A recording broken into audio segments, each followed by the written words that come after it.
জন্য তাদের কি পরিমাণ অবদান আছে, হাজার হাজার মানুষের হাজার হাজার বুলেট তাদের গায়ের মধ্যে নিয়ে আসে, কত মানুষ কত ভাবে যে কষ্টের মধ্যে আছে, কত মানুষ রক্ত দিয়েছে, শহীদ হয়ে গেছে, তাদের শাহাদাতের উপরে আজকে নতুন একটা বাংলাদেশের প্রেক্ষাপট দাঁড়িয়েছে।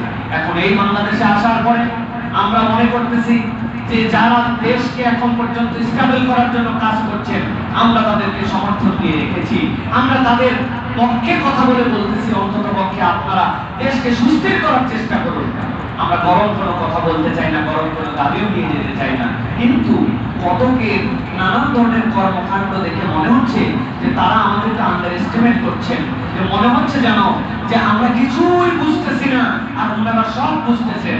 বর্তমান এই যারা দায়িত্বের মধ্যে আছেন এর মধ্যে কতকে আমরা দেখেছি মার্কিন যে যৌন উপনিবেশবাদ এই দেশের উপরে চাপিয়ে দেওয়ার প্রচেষ্টা, এই উপনিবেশবাদ চাপিয়ে দেওয়ার জন্য কতকে বিভিন্ন মন্তব্য করছেন।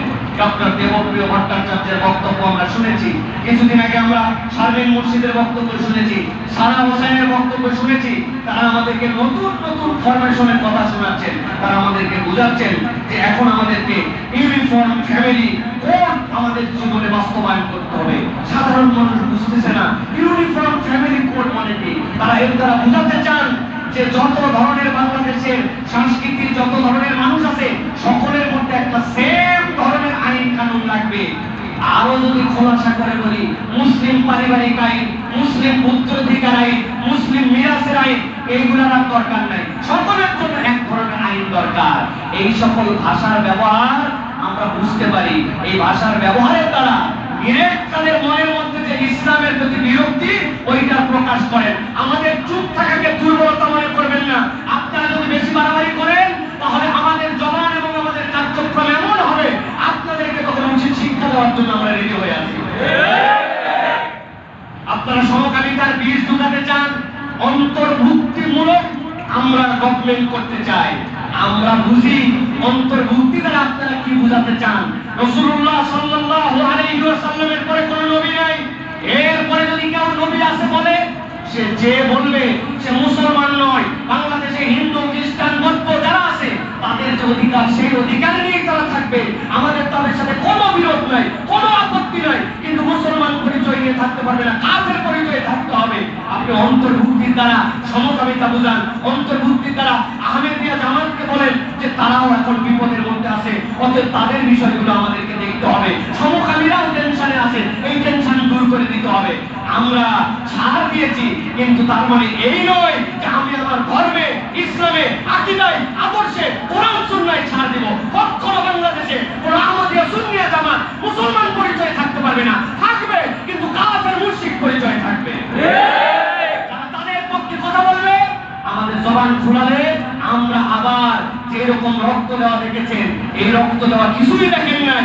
প্রত্যেকটা মুসলমান তাদের রক্ত দিবে, কিন্তু মুহাম্মদ সাল্লাল্লাহু আলাইহি ওয়াসাল্লামকে বেইজ্জত করে দিবে না। এজন্য আস্তে করে বলতেছি, এখন বুঝে চলেন, বুঝে কথা বলেন। অন্তর্ভুক্ত লোকেরা কি বুঝাতে চান? সমকামিতাকে প্রমোট করতে চান? আপনারা সেমিনারে যায় বক্তব্য দেন, আপনারা আমাদের কাছে প্রস্তাব দেন, যা বলবো তাই শুনবো। এত সস্তা নয়।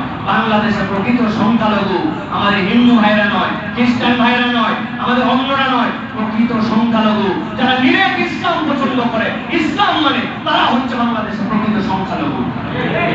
আমি হুজুর দাঁড়িয়ে থাকার কারণে বিপদ, আমি হুজুরের টুপি থাকার কারণে বিপদ, আমি হুজুর ইসলাম মানার কারণে বিপদ। আমার আয়না ঘরে বিচ্ছিন্ন দুই একজনকে কেবল দেখেছি অন্যদের, আর প্রত্যেকটা মুসলমান দাঁড়িয়ে টুপিওয়ালা এদেরকে বিভিন্ন ট্যাগ লাগায়া জঙ্গির নাটক সাজায় ওদেরকে ভিকটিম বানানো হয়েছে। অতএব এই দেশের পিছনে আমাদের যে অবদান, আমরা স্টেক হোল্ডার, এটা মেনে আপনারা সিদ্ধান্ত নিয়ে আমরা উড়ে এসে এখানে বসি নাই। সাবধান করে দিলাম আপনাদের। অনেক কথাবার্তা আমরা শুনতেছি, যেগুলো আপনারা কি প্রমোট করতে চাচ্ছেন এই বিষয়ে আমরা সচেতন আছি। দেশকে স্টেবল করেন, যে দায়িত্ব নিয়ে আসছেন ওই দায়িত্বের মধ্যে থাকার চেষ্টা করেন। আউল ফাউল চিন্তা ভাবনা করে অন্য দেশের এজেন্ডা বাস্তবায়ন করার জন্য চিন্তা করেন না। এজেন্ডা বাস্তবায়ন যারা করার চেষ্টা করেছিল তাদের দেশে তারা পালায় চলে গেছে, আপনারাও কিন্তু সেই দেশে পালাবেন, তাদের এজেন্ডা বাস্তবায়ন করবেন। এই দেশের জায়গায় থাকবে, আমরাও ইনশাআল্লাহ এই দেশের মধ্যে থাকবো ইনশাআল্লাহ। অতএব এই বাজে কাজ, এইগুলির সাথে যেন কেউ জড়িত না হয়। দেশ গঠনের জন্য চেষ্টা করা হচ্ছে, আমরা দেশ গঠনে আপনাদেরকে পূর্ণ সমর্থন দিতে চাই। আমরা মিছিল মিটিং হইচই করে আপনাদেরকে অস্থিতিশীল করতে চাই না, কারণ আমরা জানি এই দেশটাকে চুষে খেয়ে এর ভিতরটাকে খোলস বানাই দেওয়া হয়েছে। পদে পদে দুর্নীতি, পদে পদে অন্যায়, পদে পদে বিভ্রান্তিকর কাজ, পুলিশ কাজ করে না ঠিক মতো। আমি নিজে মাঝে মাঝে দেখি এই জায়গাতে জ্যাম বেঁধে যায়, পুলিশ ওই সামনে বসে থাকে, টিআই বসে থাকে, সার্জেন্ট বসে থাকে ওই জায়গায়। কারণ কি? কারণ হচ্ছে যে বদভ্যাস যেটা ছিল আগে, বদভ্যাসের লজেন্সটা চুষতে পারে না। প্রশাসনের ভিতরে এখন পর্যন্ত নিয়ম কর্মবিরতির মতো চলতেছে। আপনি চিন্তা করেন, সরকার ঘোষণা দিয়েছে যারা সেটেলমেন্ট অফিসারে যারা আছে, যারা ভূমি মন্ত্রণালয় ভূমি সহ এই কাজ করে, আপনাদের সম্পদের হিসাব দিতে হবে, ওরা কর্মবিরতিতে যাচ্ছে। আপনারা স্টিক হন, কর্মবিরতি করলে সারা জীবনের জন্য কর্ম থেকে বাদ দেন। এই দেশে এরকম কোটি ছেলে আছে উপযুক্ত, তাদেরকে ওই জায়গায় বসান। তুই হয় তোমার সম্পদের হিসাব দিবে, কি অবৈধ সম্পদকে সরকারের কাছে সমর্পণ করবে, নয় এইরকম কোন 2 নম্বর লোকের চাকরির দরকার নাই। বহু দেখেছি আমরা, আর ভণ্ডামূল দেশ দেখতে চাই না। মহল্লার মধ্যে সিদ্ধান্ত নেন, কেউ যদি মদ মাদকতা অন্যায় এগুলোর সাথে জড়িত থাকে, আমরা আমাদের মহল্লাকে পরিষ্কার করতে চাই। তালিকা জমা দিলেন, নিজে প্রিন্ট করে মসজিদের সামনে লম্বা করে ছবি সহ টাঙাই দিব।